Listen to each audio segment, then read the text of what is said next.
Welcome to the Life Unscripted podcast with Rosabel, the place where genuine conversations meet inspiring stories, personal growth, and a dash of humor. I'm Rosabel, your host, inviting you to embrace life's unpredictable journey. Celebrate your unique story and find joy in everyday moments. Get comfortable, stay curious, and let's explore together. Unscripted, unapologetic, and unstoppable. Hey, welcome back to the Life Unscripted podcast with Rosabel. Today, we have a wonderful author, speaker, host, podcaster. He is the founder of the Grieve Network, The right? Global Grief Network. Tony Lynch. Hey, Tony, how are you doing today? I am doing well. How are you doing today? I'm doing great. It's such a pleasure to have you here. The other day I was on your program. Now it was your turn to be here. And I'm just so excited to talk about. I wanted to get to know you better. I wanted my listeners to get to know you. So let's just dive right in. All So right. there's your show. All right. So hello everybody. I am Tony Lynch. I am the founder of Memories of Us. I'm a men's grief coach. So Memories of Us was founded to help men like myself navigate the world of grief, trauma, mental health, and addiction. I founded the Global Grief Network because I started meeting so many practitioners from across the world that I wanted a place to where we could come and be able to collaborate and network with one another, but build friendships with one another. Also, I'm the host of the Global Grief Conference, which I started that back in 2022, and that was a that conference is pretty much dedicated to serving our communities, right? And it's become an annual thing since that time. Let's see, I am a two-time author, but I have five more books coming out, and I'm the chief and editor of the Grief Talk magazine, program designer, and I think that's about it for me right That's a for lot, and right that's great. now. For right now, anyway. But right now, that's right. We talked about that the other day because we never know, hmm right? It's We really hard never to keep know. up. So, Tony, tell us what started you on all this. Tell what brought you to do what you do now. Oh man, after experiencing several losses, including my innocence when I was 6, so I am a survivor of childhood molestation. I am the survivor of being in the gangs for over 24 years. I survived prison. I went to prison 5 years. I've been shot over close to 30 times now. Wow. And I've lost pretty much everyone that I've cared about. 400 plus of my friends, my grandparents, aunts, uncles, cousins. I've lost both of my parents. I've lost my younger brother as well as my son. And so during this course of my life, I've been homeless over 20 times in my life, and I've had to come back after all of that. I've tried to take my life twice. The second time is where everything, how I got here, because something intervened. It opened up the doors in my eyes to this thing called grief, and I became a student of it. And from there, I fell in love with it, and I noticed that there was a gap in the field of support, and I wanted to fill that gap just to be able to. I wanted to learn from other men like myself, but I wanted to provide a space and an atmosphere where men could come in and be supported, but also learn how to articulate as well as begin to build friendships with other men like themselves and heal. Absolutely. Absolutely. What tell us a little bit more about, I don't know if do you want to talk about one particular, episode or something that perhaps you said this is what really this is when I feel like my life turned. This is was the last thing that caused me to do this. Cuz I know you've been through a lot or Well, there wasn't just one little incident, right? I would be taken away from it if I just said that. It was a multitude of things, right? right. So after my mother passed away, I left Colorado and I decided, I'm gonna try to do something different. And so I started online dating. I left Colorado and moved to South Dakota. From there, I ended up moving back in like 3 months because the girl that I was with, I found out was a racist. So I ended up moving back. came back here, bounced around on people's couches there for a little bit. Finally, I just decided, I didn't want to do it anymore. Life was hard. Life Yes. throw me a few curveballs and just would not let me go. So I decided, I said, you know what? I think I don't want to do this anymore. So I'm going to go ahead and try to, I'm not even try. I planned out my whole suicide for 2.5 months, maybe a little bit Wow. longer. And I was determined. I knew I started playing 3D chess with people. So I knew how to move people around in my life. And the way that I did it was that people had a certain time that they would like to call me. And so what I figured I would do, I would stop answering on the days that they would call me and call them on different days. And just like anything, once you get used to it, you expect me to call on certain days. And the only thing that I was doing was opening up a weekend. And I wanted that weekend to be consistent where no one would call me. And once I got that, I drove out to the middle of the desert and tried to take my life. And Wow. it was, most people would say source or universe, God, whatever people want to believe in. But whatever it was, it showed me my life.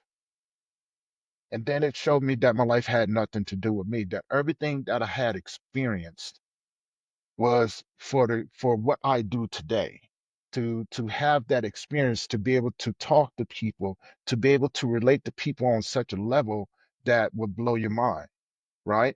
And so this is where I say my gift became became known to me, and I knew I wanted more of it. I just didn't realize the depthness that it was going to take me to. And my gift became grief.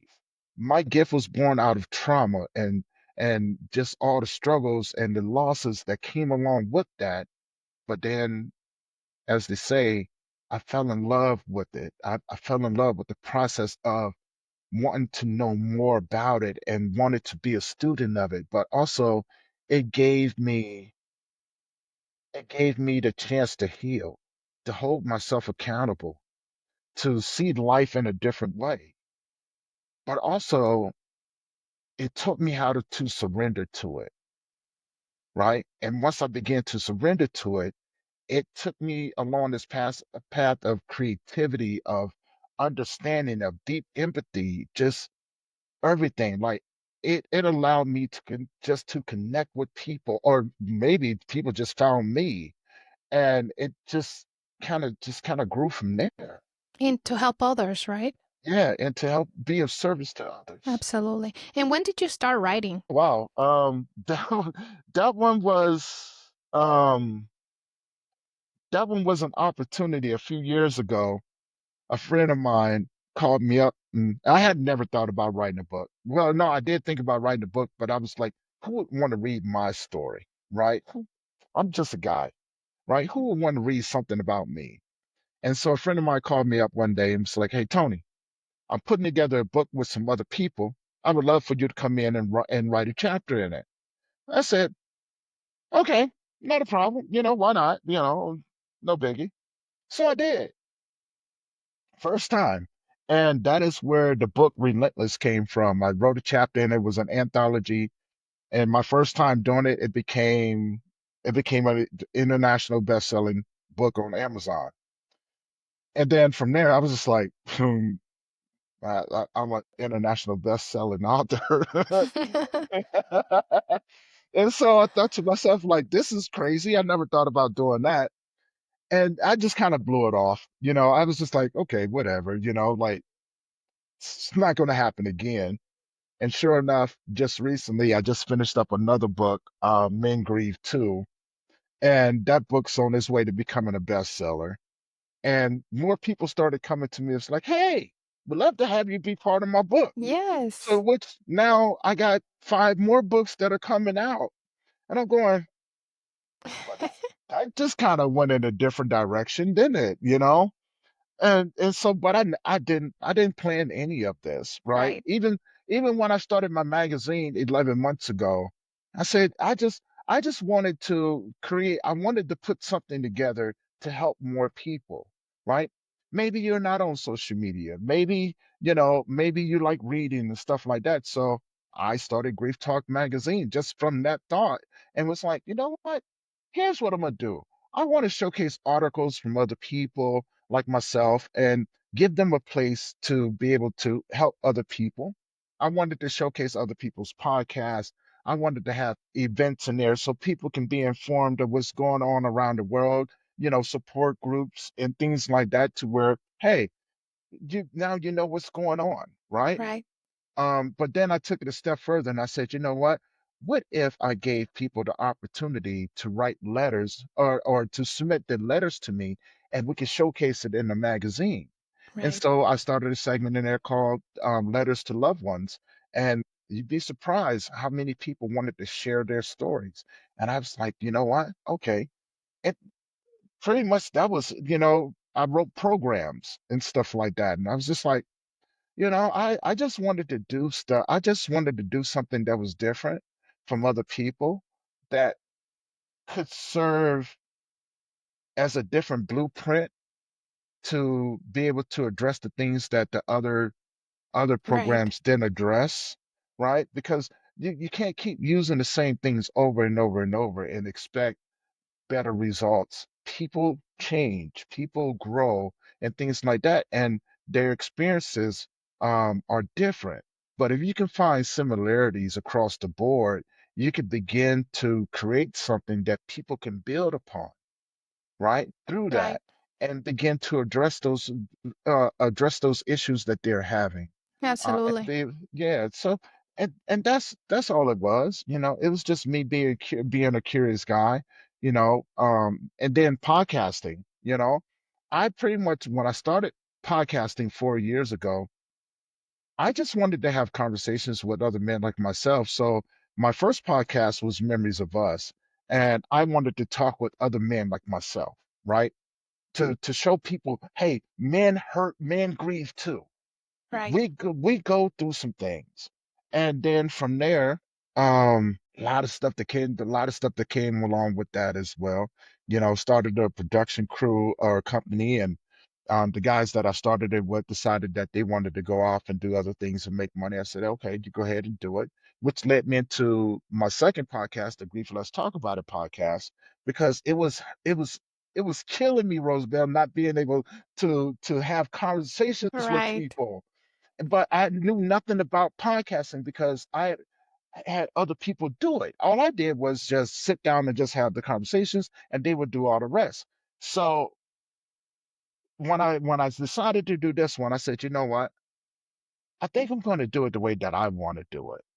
You know, I'm gonna use a platform where I can do live streams and help other people engage with us and things like that. And I just opened up the doors to have conversations with everyone because I'm always fascinated about the journey of people, men, Right. women, or children, right? Because everybody has a story. And I thought to myself, I would be a fool if I did not open up the doors to have these conversations because so many people out there can relate to Yes. what's going on in We your can life. learn from each other. We can learn from each other, right? But there's another thing that I put together, and I thought, and I started, once I saw it, I was like, oh, I like this, right? Grief for me was the deepest human connection that you can ever have with another person. Now, what I mean by that, because it allows you to connect with the people on such a level that it makes people feel seen and heard and validated. But it also gives people a sense of not being alone during their journey. Like they know that they're not by themselves anymore. Right. But it helps people communicate. When you mention grief, something that occurs to me. So we all human beings will experience grief, right? But everybody experience grief in different ways. And Right. what it is, it's very interesting. If I could tell you the story, for example, and I think we talked a little bit about me losing my mother when I was 17. The way that I approach, when that happened, and I lived in a small town in the northern coast of Colombia. Hispanics, compared to perhaps how Americans, go about. public shows of grief, like when you have the loss of a loved one, are a little bit different, right? And so for whatever reason, this happened, like I'm talking about 25 years ago or something. Okay, something like that. I'm in a very small community, and the expectation at the time was I was supposed to throw myself and just start screaming and, and show. And because I didn't do that, I didn't show that publicly, people started questioning if I was actually feeling it. But again, it was a complete different, and it people grieve differently. And it wasn't until like 3 months later that it actually kind of hit me really, really hard. And there's a whole story behind it. And so all this to say that people grieve differently. And so it's important for us to educate ourselves and what grieves, and those things, because then we can recognize when someone is as it's actually grieving, and we can recognize it and help other people. You could have a coworker, perhaps somebody near you that is coming, they're just doing their job, and next thing they lost a parent, they lost a mom, and they're really suffering inside, but they're not, because it's not obvious, right? Mhm. So I'm pretty sure now that you took the time, you lived it through your own life experiences. You also have, again, done some research, and then it helps you help people on that way. Can you share like a story, based on grief, kind of like similar of what I'm telling you? That's anything like that comes to mind? Yeah. Go to the one that really, really hurt me the most was the loss of my son. Right. So the story with me and my son, he was my bubba. He was my everything. I was a single father with him, and it took a long time for me to get custody of him, but I did. And he taught me how to be a father, right? And so he and I used to always talk about what he wanted to do when he got older, ever since he was 4 years old, and it never changed. They always wanted to be a army sniper. I used to always ask him, "Why would you want to do? Why do you want to be an army sniper?" He goes, "Because, Dad, I want to help people, Right. and I want to help people by getting rid of the bad guys." I said, "Okay." you know? And so you ask the child that over and over and over again, just to see. I wanted to see if he would change his answers. He never changed his answers. So I said, okay, well, this is what it would take for you to be able to do something like that. And it was always just me and him, Rosabel, always, right? And we had this sort of relationship that I wish most parents could have with their children. I really do. Right. My son could always come to me and talk to me about anything. Now, there was times I had to be hard on him, and he knew, like if you got yourself in trouble, I got to be hard on you. He goes, Daddy, I know. And he was willing to take the consequences, right? Hold himself accountable. Um, when, let's see, October 31st of 2015 was my first big scare, right?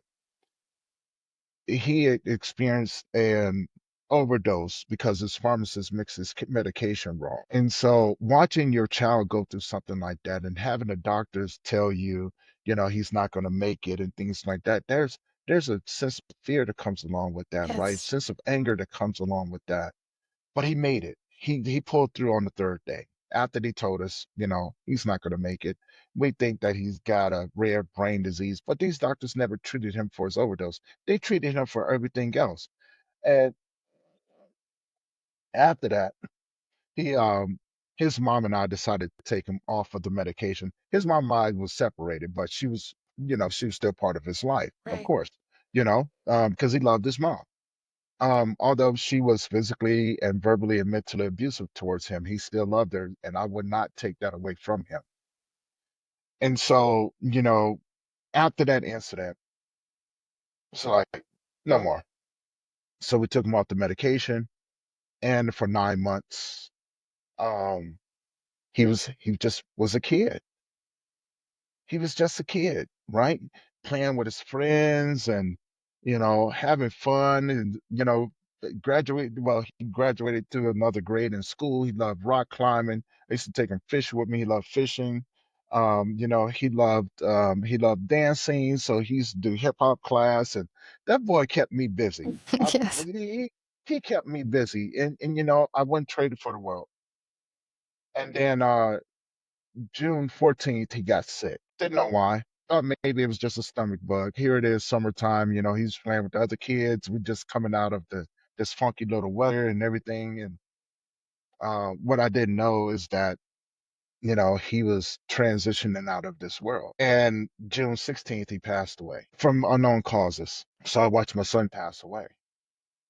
And I would tell you, for 2 years after he passed away, I couldn't believe it.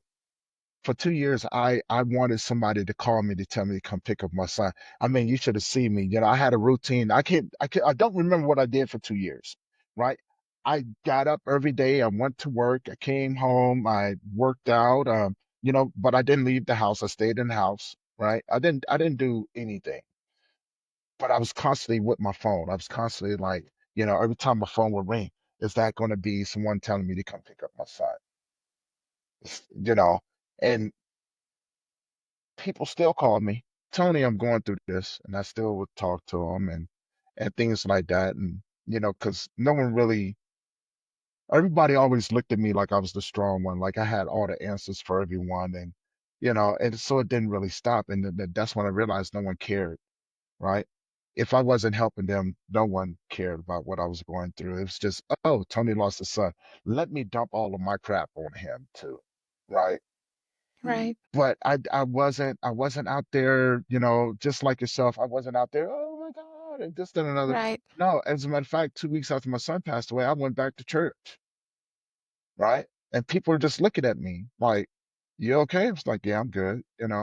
I was good at putting on the fake face because inside Yes. my world had been destroyed. Yep. It had been destroyed.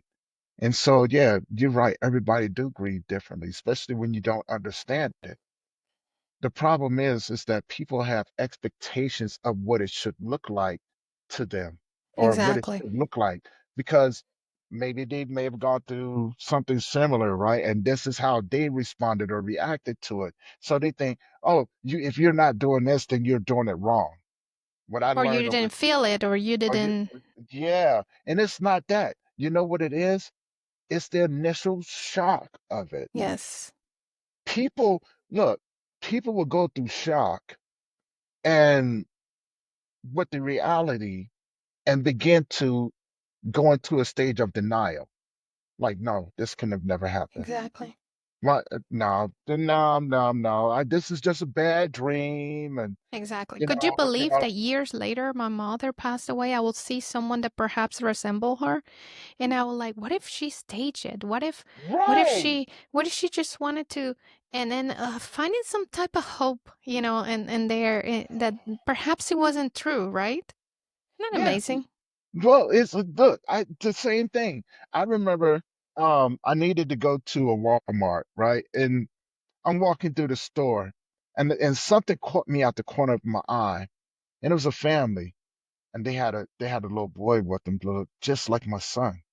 So here I am, stalking them, walking through the store, looking like, did somebody Is that take my him? son? Yeah, Yeah, did exactly. somebody take my son? So I'm walking through the store. Now, instinctively, I'm thinking, well, I started thinking, I'm taking my son back, right?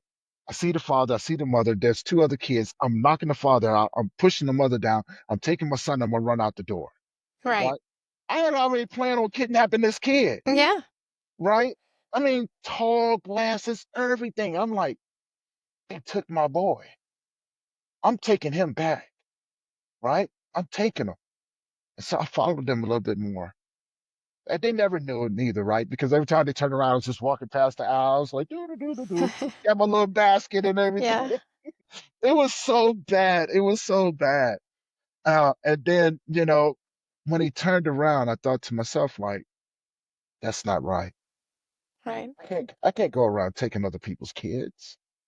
I can't do that. But It's the mind playing tricks on us. it's your mind playing tricks Yeah. on you, right? Because you want so bad for that Yes. news not to be true that you will play a story out in your head to try to justify or try to go against. which your heart already knows. Yeah. For the longest time, my mom will, in my dreams, she will call me. Or no, I was calling her and she'll never pick up the phone or some kind of weird thing for years. Then that dream finally went away because then I started thinking, okay, Rosabel, what if she actually picks up the phone? And I'm like, I mean, you don't want to leave this world yet. You want to Right, kind of, right. you have kids now. So maybe that changed a little bit. And, you kind of, get back to your reality. Yes. Yeah, and that's what it is. It's perception versus reality, right? You Yes. perceive, you begin to perceive your life as this doesn't happen to people like me. You know, I'm not supposed to outlive my child, or, you know, how can how can I be hurting this bad when my mom, or, you know, my loved one was just here with me. I was just having a conversation with them, Right. right?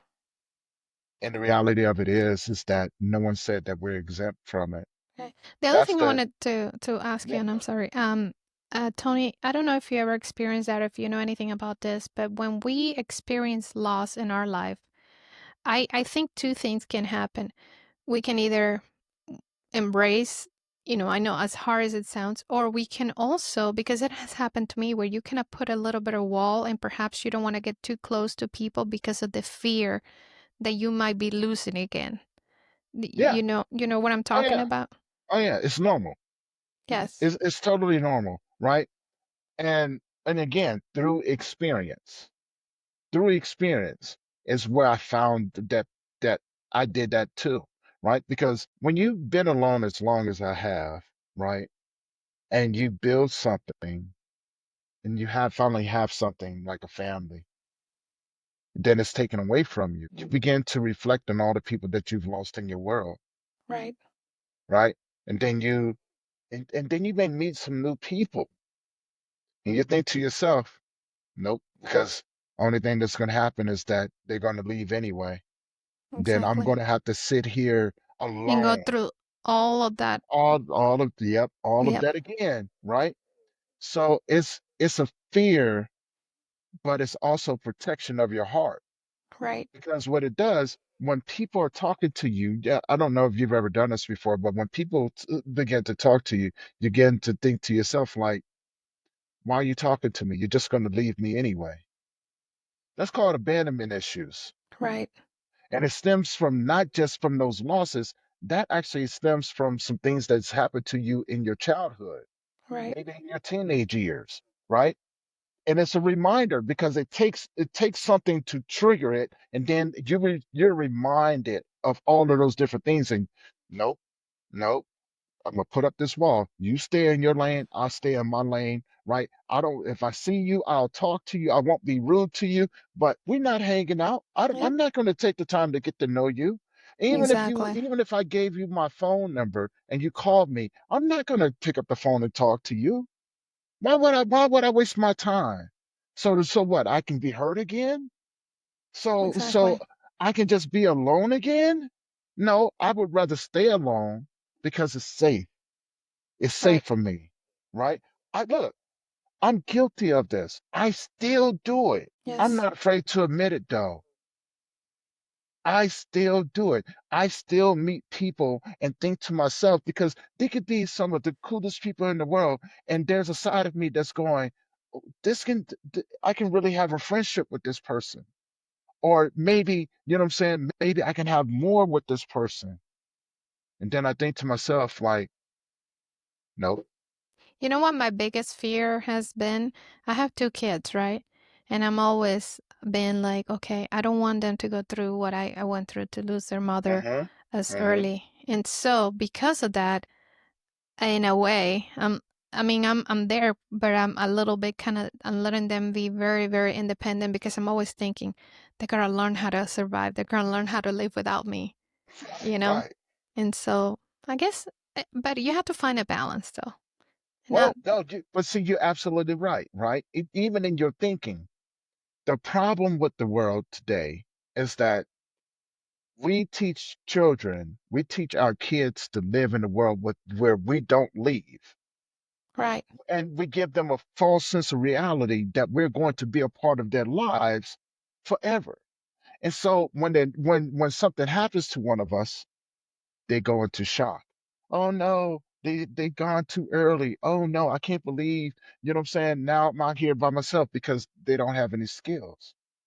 So it is good that a child learns how to live in the world without you, right? They have to learn how to take care of themselves. It's our job to give them the skills, right? To teach them, but to Right. allow them to make those mistakes as well. Sometimes I Now, feel that that's what I do. I watch them from afar and I'm a little bit because I want them to function without me, to learn mhm, how to do that because I have to. Either you learn it or you're going to have to learn it one way or the right. other.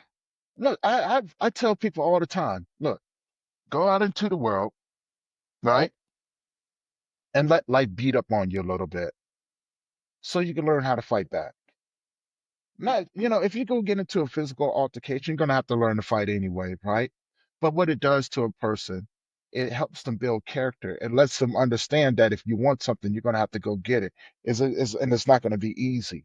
So you're gonna Right. have to go through some failures. You may have to lose everything. You may have to make some choices that you don't want to make. It's your life to be able to make your mistakes, but it's also your life to be able to correct those mistakes so you can learn how to make better choices. How you think you're ever going to learn if you don't experience it? I feel You like have to. winners are my this is my idea that winners are masters at being losers in a sense. Let me tell you, because I have experienced that. I felt like I lost everything. And when you go through that, you're like, okay, I got nothing else to lose. Mhm. Therefore, you throw yourself out there. And then what comes after, it's because you open your mind. You just Well, you open. have to. You Exactly. have to. You have to go out here. You're going to have to hit life head on because if you believe that life owes you something, Exactly. then you need to go out here and see what life really really owes you, and you're going to find out life don't owe you nothing, No, nobody. I right? learned that very early. I'm like, Hmm. nobody owed me anything. And then you go and get it yourself. And it feels so good after that because you're Because you like, could take I the did things this. exactly, because now Yes. you can take the things that you've learned Mm-hmm. by going through the things that you've gone through, right? And you begin to look at life a little bit different and go, life never promised me that. Like Exactly. one of the things that I learned during my conversation with God, I said, look, I had plans, you know, I had plans of raising my son. And God said, well, who told you that? Who Exactly. who told you that you was promised this? I got, whoa, but you gave me this beautiful baby boy to raise, and you know what I'm saying, and you wanted me to. Who told you that? Who promised you that? I didn't Exactly. promise you that. Life didn't promise you that. He goes, see, here's where the problem lies. You put expectations on life and then get disappointed when life doesn't give you those expectations. But you did that. You said that Exactly. you was going to do this. You said that you was going to do that. Life never said this. Life didn't promise you anything. Life says, I am what I am. I am neither truthful nor am I a liar. I don't give you promises, nor do I break them. Let's put it back on you. It's you that did that. Yes. But it's easier for people to want to point the fingers at everyone else because it's no one wants to hold themselves accountable for the lies that we tell ourselves, no matter how you look at it. I know people may be going, "Oh no, I didn't." No, you did. You did. Yep. You lied to yourself because you the one that put yourself in a situation in life and you was disappointed or you got hurt because it didn't go the way that you thought.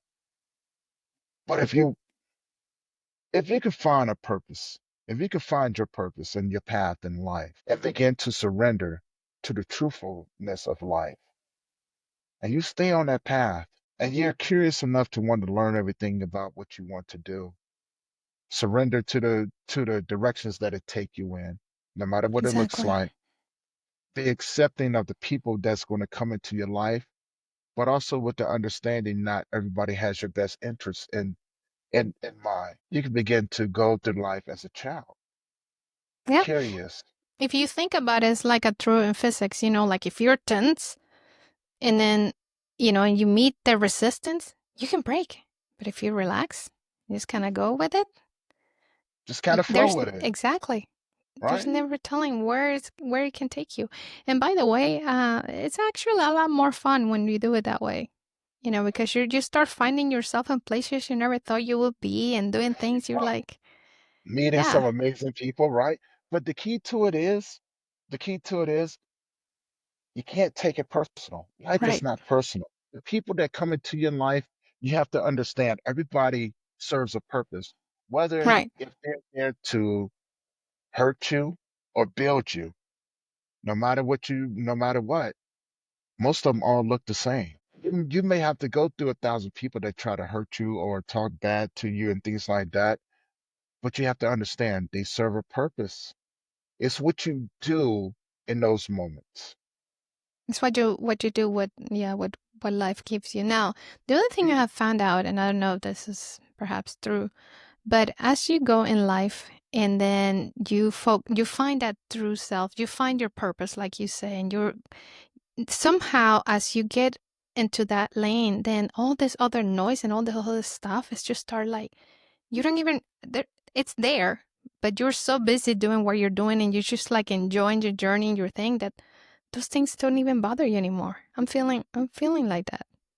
Yeah, because you're following your path.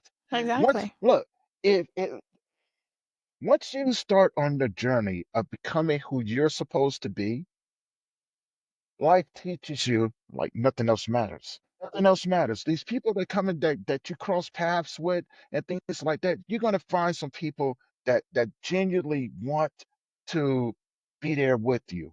And those are gonna be there, those are gonna be the ones that the voices that you're going to hear.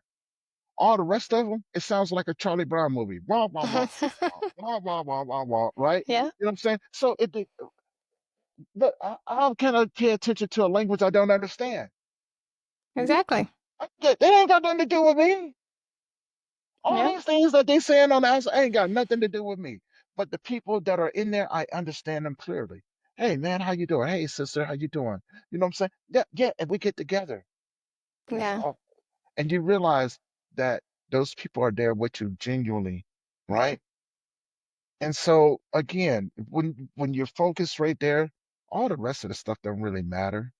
Those that are meant to be there will be there. Those that don't will go.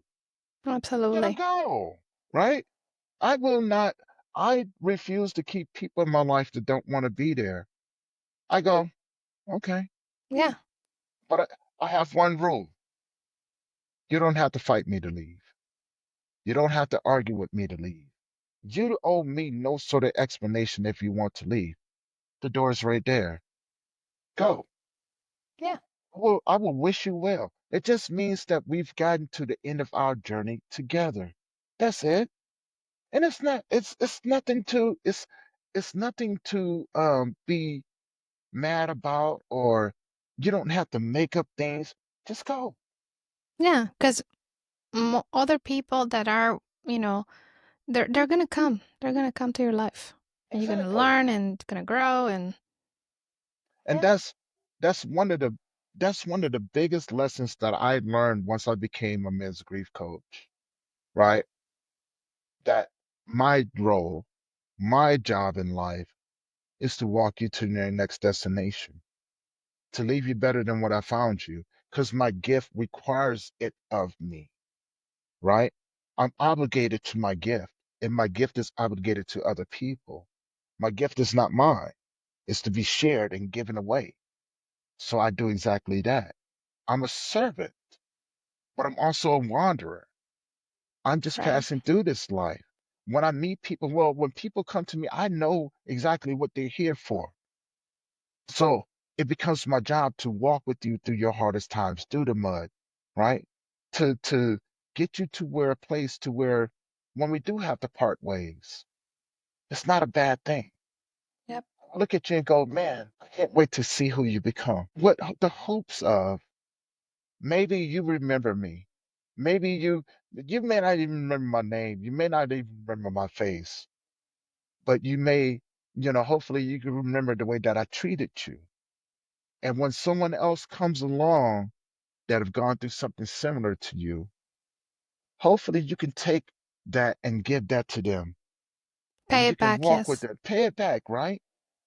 Because at the end of the day, I'm just passing through. Right. My goal Well, is to go back home with nothing else left inside of me. So I get it. I do. yeah. So yeah, there is definitely a legacy. They can be left behind, and we don't even know. We don't even know who will reap the benefits. Our Well, we're not children, our supposed to. children. Yeah, Yeah, we're not supposed to, right? absolutely. Our goal is to live this life the best way that we can, to be good human beings towards one another, to find the gift that you've been given, to use that gift for the benefit of others, and to return home with nothing, Absolutely. right? With the joy that we did what we were supposed to do in a way. Yes, yes. But I don't think, I think you're right, but I want to add to it. It's the joy of not just knowing that you was able to help some other people, but the joy that you finished it. I finished the race. I fought the good fight. I made my mistakes. I grew. I did some amazing things. I finished, Yes. right? Tony, That's yeah. it. So I think we asked each other this question one time before. I'm like, what's next? Right? Exactly. That's a good one, right? It What is. what comes? Yeah, What's next for me? Um, I got a conference coming up, so I've been pretty blessed to be able to put on my conference for 3 years in a row. And so we're getting ready for to do that at the end of this month to get the other books that I have out into the world. I'm going to develop a grief resource app. I'm creating some children's animations. I'm in the process of developing a educational grief game, and then from there, finish the fight, absolutely. to finish it, right?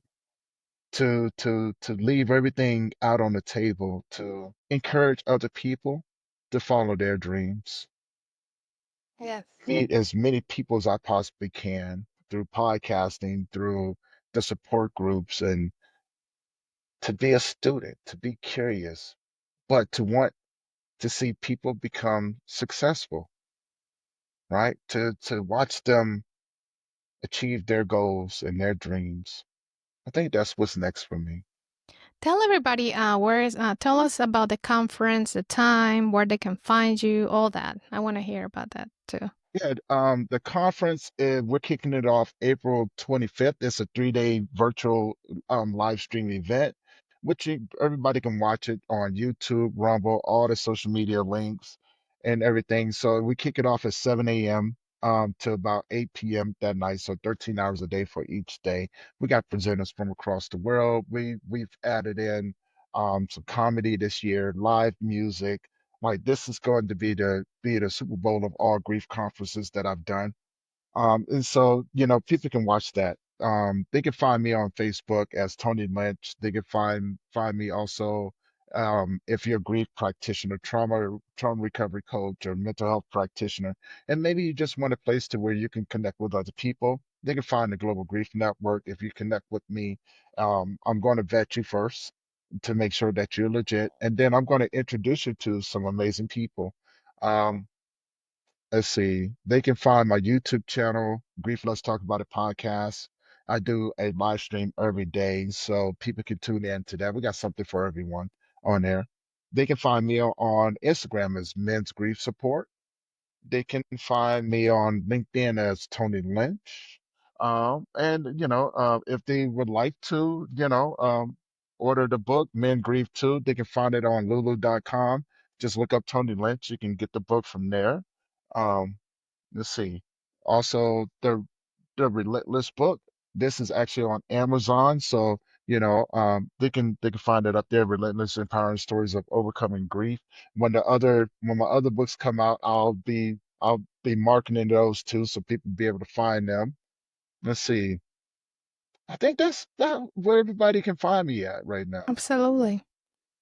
Well, Tony, is there anything else that you want to tell our audience? Anything that you perhaps you want to leave them with today? Yeah, most definitely. The three most powerful words in a human language. I love you. I don't think people hear that enough. I don't think, and maybe there's somebody who out there who don't hear it at all. I genuinely love people. I genuinely love them. And if they could take that away and maybe give that to someone else, get it Absolutely. free. It's free. Yes. We got to start practicing and learning how to not only to have those feelings, but also showing them and showing people and being. Mhm. Yeah. Definitely, that's part of it.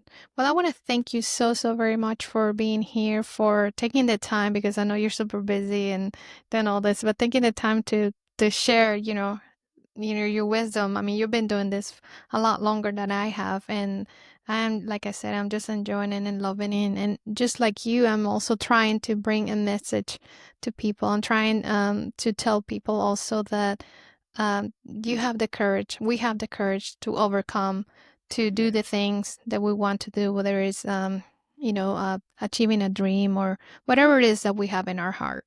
So I want to thank everyone again.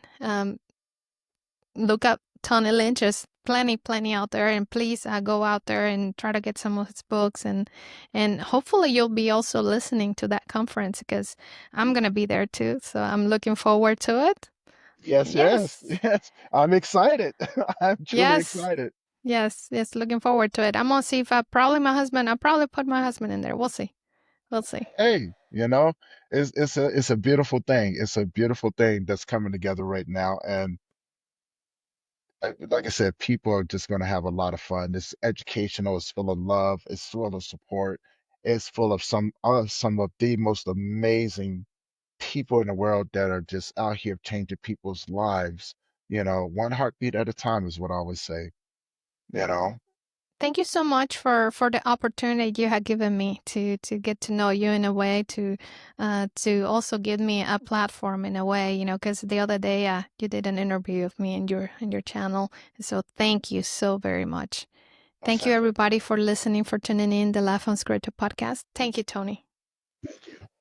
Bye.